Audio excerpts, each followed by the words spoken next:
बिहार में जाति आधारित जनगणना के आंकड़े आने के बाद उत्तर प्रदेश में एनडीए के सहयोगी दल लगातार यूपी में जाति जनगणना की मांग कर रहे हैं। निषाद पार्टी के अध्यक्ष और कैबिनेट मंत्री संजय निषाद ने भी यूपी में जाति जनगणना कराने की आवाज उठाई है। आगरा के सर्किट हाउस में प्रेस वार्ता के दौरान डॉक्टर निषाद ने कहा कि आगामी लोकसभा चुनाव में निषाद पार्टी अपने ही सिंबल पर चुनाव लड़ेगी।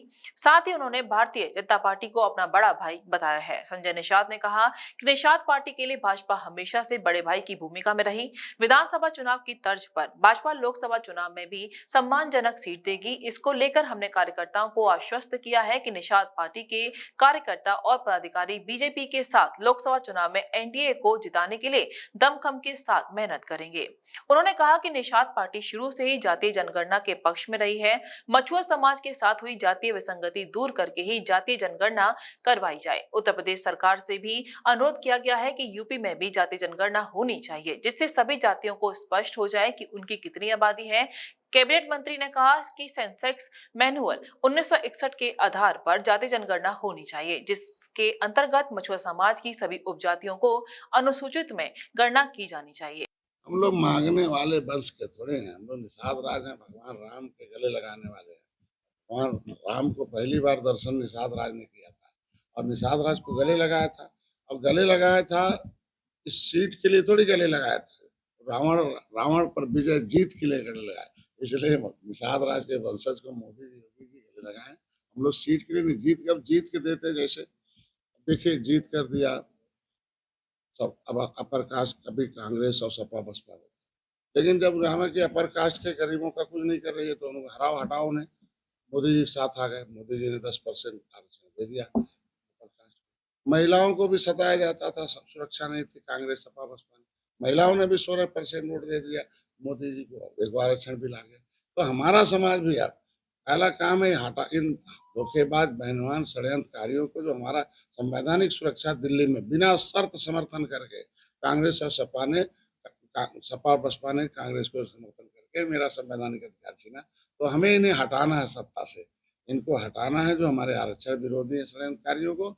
और सपा बसपा कांग्रेस जाने कि निषादों की वजह से हार रहे निषाद, और भाजपा जाने कि हम निषादों की वजह से जीत रहे हैं। तो हमारा जो आरक्षण का मुद्दा है, जैसे महिला बिल पर, सवर्ण बिल पर सारे विपक्षी भी साथ आए, उसी तरीके जब ये हारेंगे, जब हम लोग इन्हें हराएंगे और मोदी को जिताएंगे, तो मेरा आरक्षण जो दिल्ली में लटका हुआ है वो सारे लोग समर्थन में आएंगे।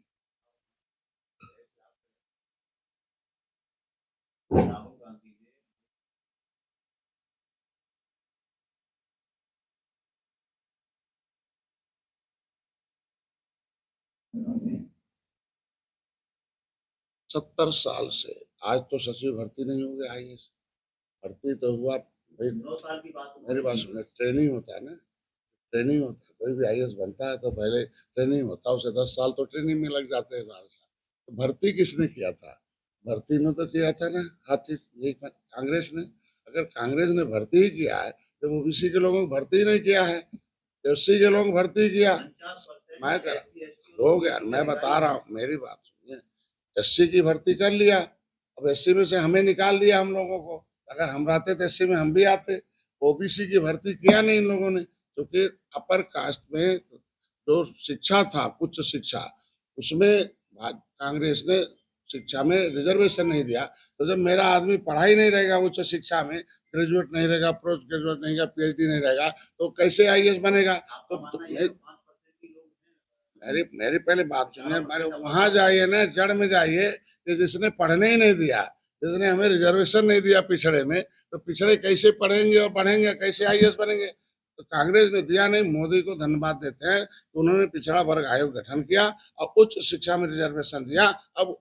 अब ओबीसी के लोग आईएएस बनेंगे, और तब बनेंगे तब सचिव बनेंगे। तो ये तो गलती, धोखेबाजी तो कांग्रेस की है कि पिछड़ों को पढ़ने नहीं दिया, आईएएस में बनने नहीं दिया, और आज कहते हैं कि 3% लाएंगे कहाँ से, हम आज बनाएंगे तो आ जाएंगे।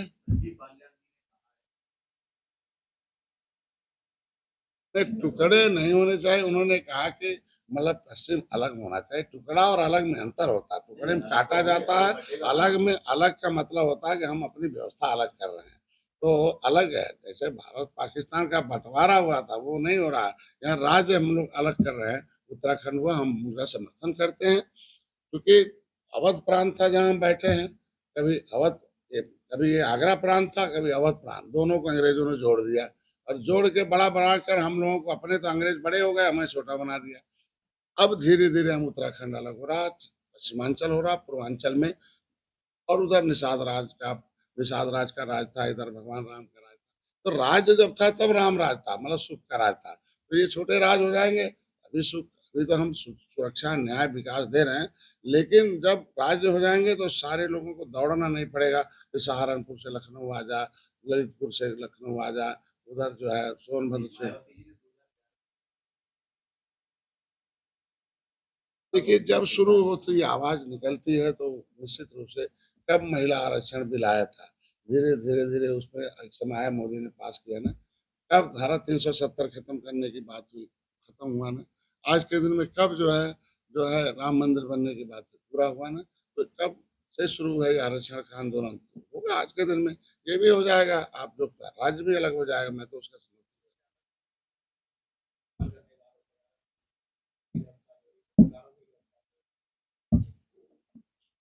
देखिए, न्यायालय आराम से काम कर रहा है, जैसे लोकतंत्र में व्यवस्था है, विधायिका है, कार्यपालिका है, और न्यायपालिका और मीडिया है। तो हम कह रहे हैं मीडिया स्वतंत्र दिखा रही है, कार्यपालिका स्वतंत्र हो गई, काम कर रही है, न्यायपालिका अपना देगी न्याय।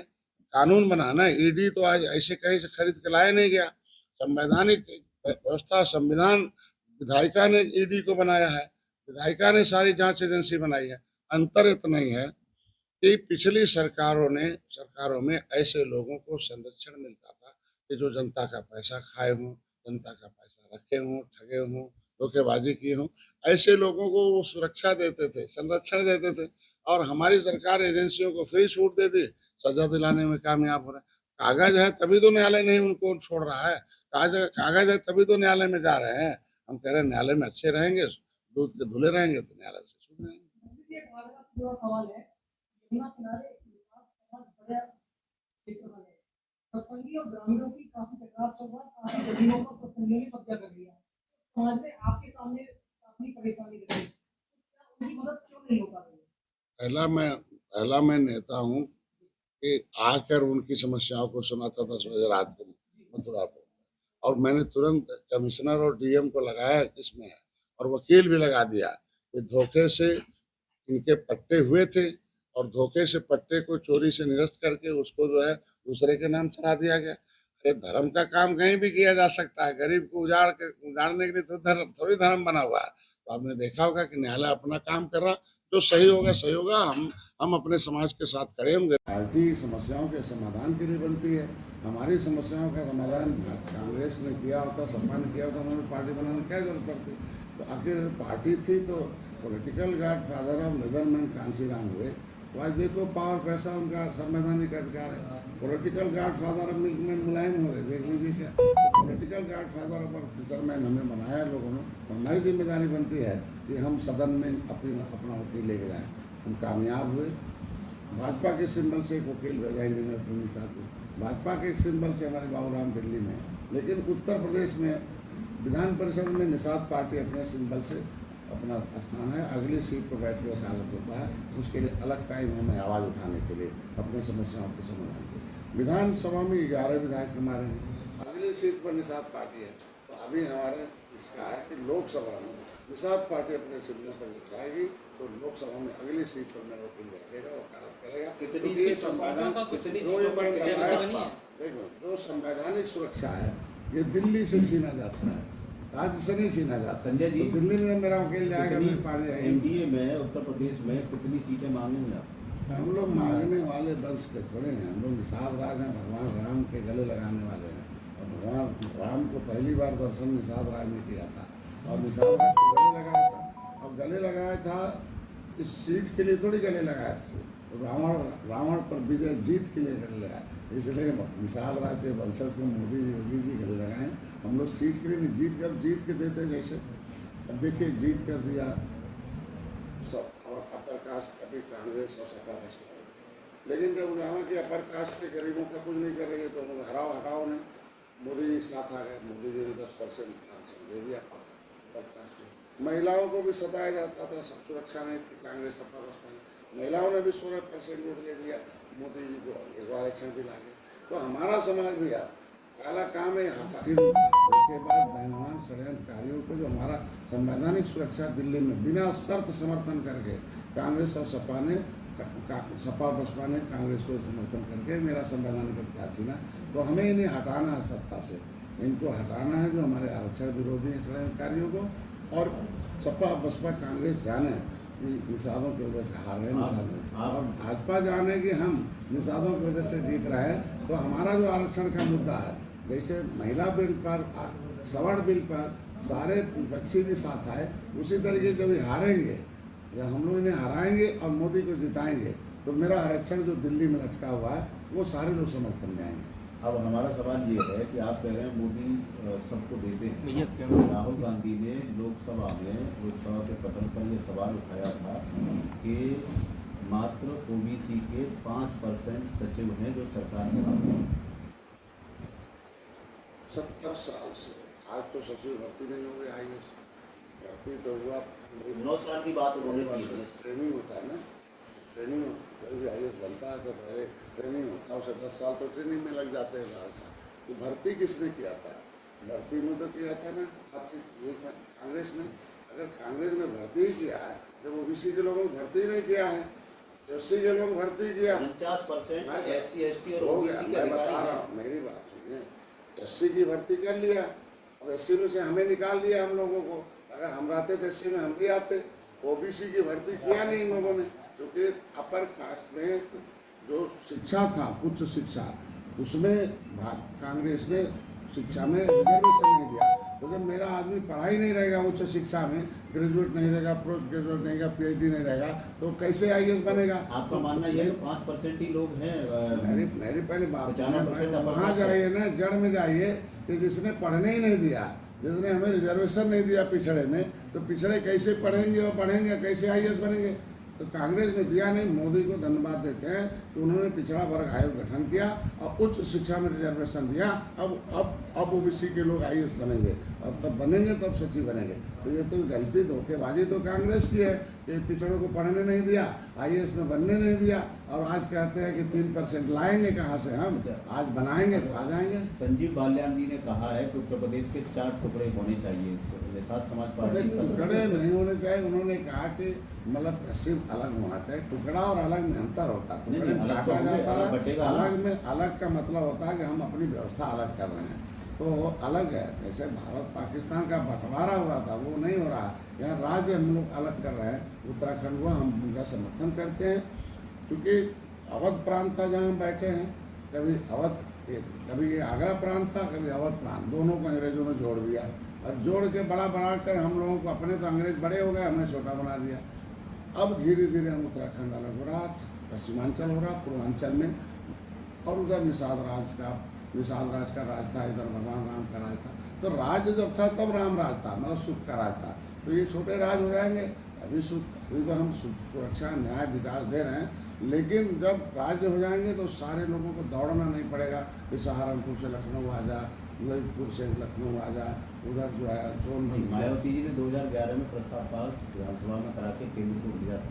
वो प्रस्ताव देखिए, जब शुरू होती है, आवाज़ निकलती है, तो निश्चित रूप से कब महिला आरक्षण बिल आया था, धीरे धीरे उसमें एक समय आया, मोदी ने पास किया ना।